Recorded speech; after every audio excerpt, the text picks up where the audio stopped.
Assalamualaikum warahmatullahi wabarakatuh. Hai Anda semua, jumpa lagi bersama Ibu Ika Darwati SPD MPC. Pada pertemuan kali ini, pertemuan ke-7, kita akan membahas mengenai model pembelajaran problem-based learning. Nah, capaian pembelajaran yang ingin dicapai pada materi kali ini adalah yang pertama, melatih peserta didik dalam menyelesaikan suatu permasalahan secara sistematis. Yang kedua, membantu peserta didik dalam memahami peran orang dewasa di kehidupan nyata. Dan yang ketiga, mendorong peserta didik untuk menjadi individu yang mandiri dan bertanggung jawab. Nah, model pembelajaran problem-based learning ini itu merupakan suatu model pembelajaran di mana dalam proses model pembelajaran ini peserta didik dihadapkan ke dalam suatu permasalahan yang nyata yang pernah dialami oleh peserta didik itu sendiri. Adapun tujuan dan manfaat pada model pembelajaran kali ini adalah yang pertama, meningkatkan kemampuan problem solving, kemudian yang kedua, meningkatkan keterampilan kritis dan analitis, yang ketiga, mengembangkan keterampilan kolaborasi, dan yang keempat, meningkatkan kemandirian dan motivasi. Model pembelajaran PBL ini mempunyai ciri-ciri, yaitu yang pertama, bahwa PBL sebagai sebuah rangkaian kegiatan mulai dari perencanaan, pelaksanaan, sampai evaluasi, di mana dalam proses pelaksanaan pembelajaran ini peserta didik tidak hanya sekedar mendengarkan dan mencatat, kemudian menghafal materi pelajaran, akan tetapi diharapkan aktif berpikir, berkomunikasi, mencari dan mengolah data, dan akhirnya menyimpulkan. Kemudian ciri-ciri yang kedua itu bahwa pembelajaran berbasis masalah menempatkan masalah sebagai kata kunci dari proses pembelajaran. Oleh sebab itu, pembelajaran dapat dilaksanakan bila mana masalah sudah ditemukan. Tanpa masalah, tidak mungkin ada proses pembelajaran.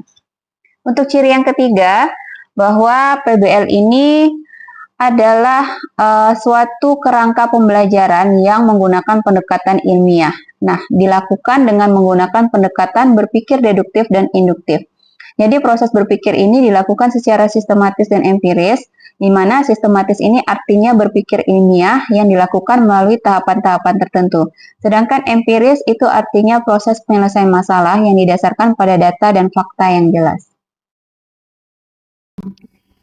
Model pembelajaran PBL ini juga mempunyai ciri khusus, yaitu yang pertama, pembelajaran berpusat pada siswa. Jadi dalam proses pembelajaran dalam PBL ini lebih berorientasi kepada siswa sebagai orang belajar. Oleh karena itu, PBL didukung juga oleh teori konstruktivisme di mana siswa didorong untuk dapat mengembangkan pengetahuannya sendiri. Untuk ciri khusus yang kedua, yaitu masalah autentik, lebih terfokuskan pada pengorganisasian pembelajaran karena masalah yang disajikan kepada siswa adalah masalah yang autentik sehingga siswa mampu dengan mudah memahami masalah tersebut serta dapat menerapkannya dalam kehidupan profesionalnya nanti. Untuk ciri khusus yang ketiga itu bahwa informasi baru diperoleh melalui pembelajaran mandiri.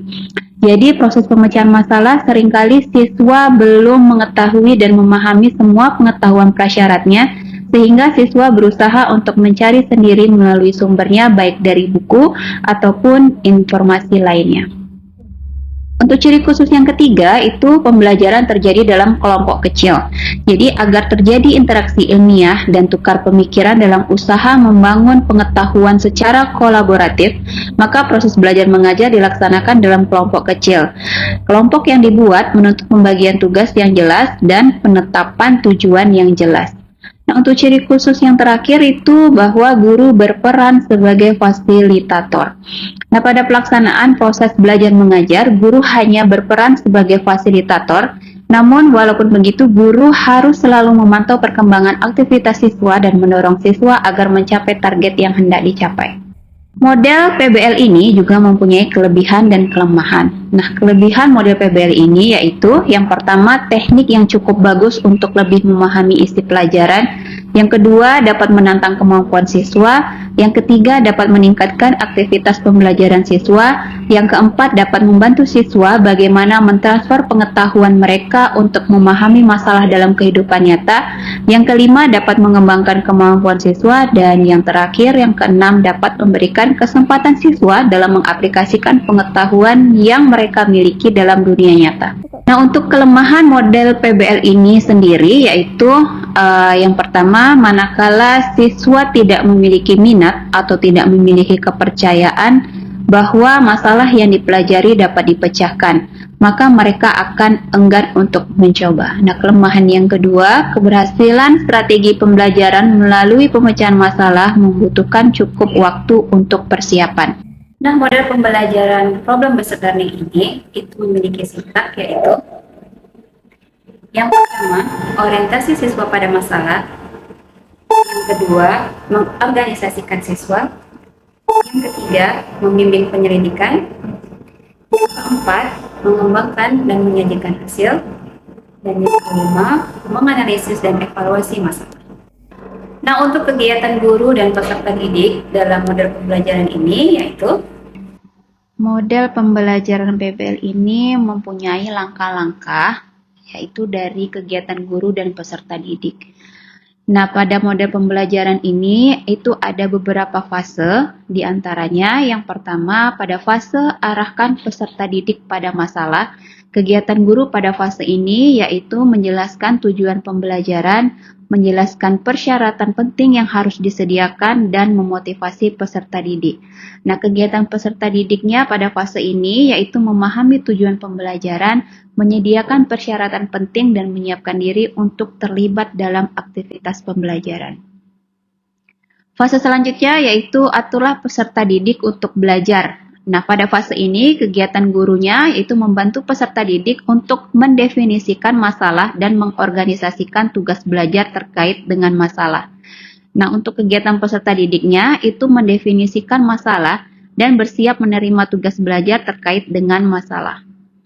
Fase selanjutnya yaitu penyelidikan atau penelitian yang dilakukan oleh individu atau kelompok.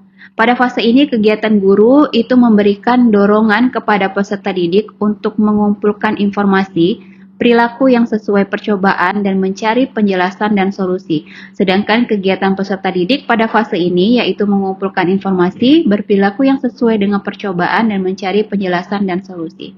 Fase selanjutnya yaitu penyajian hasil karya. Pada fase ini, kegiatan guru membantu peserta didik dalam merencanakan dan mempersiapkan karya yang sesuai seperti laporan, video, model, dan membantu mereka untuk berbagi pekerjaan mereka dengan peserta didik yang lainnya.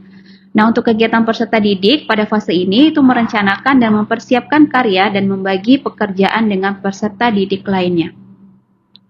Fase yang terakhir yaitu analisis dan evaluasi proses penyelesaian. Pada fase ini, kegiatan guru membantu peserta didik untuk merefleksikan penyelidikan mereka dan proses yang mereka gunakan. Nah, itulah tadi penjelasan dari Ibu mengenai model pembelajaran program sebenarnya. Semoga apa yang Ibu sampaikan bisa dimengerti oleh Anda semua. Jika Anda masih ada yang belum mengerti tentang materi yang Ibu jelaskan tadi, boleh kita diskusi di forum yang lain seperti WhatsApp, Senada, dan lain-lain. Nah, sebagai penutup, Ibu ingin mengutip dari Albert Einstein. Beliau berkata, mari kita gunakan imajinasi kita untuk menciptakan masa depan yang kita inginkan. Sekian, dan wabillahi taufiq wal hidayah. Wassalamualaikum warahmatullahi wabarakatuh.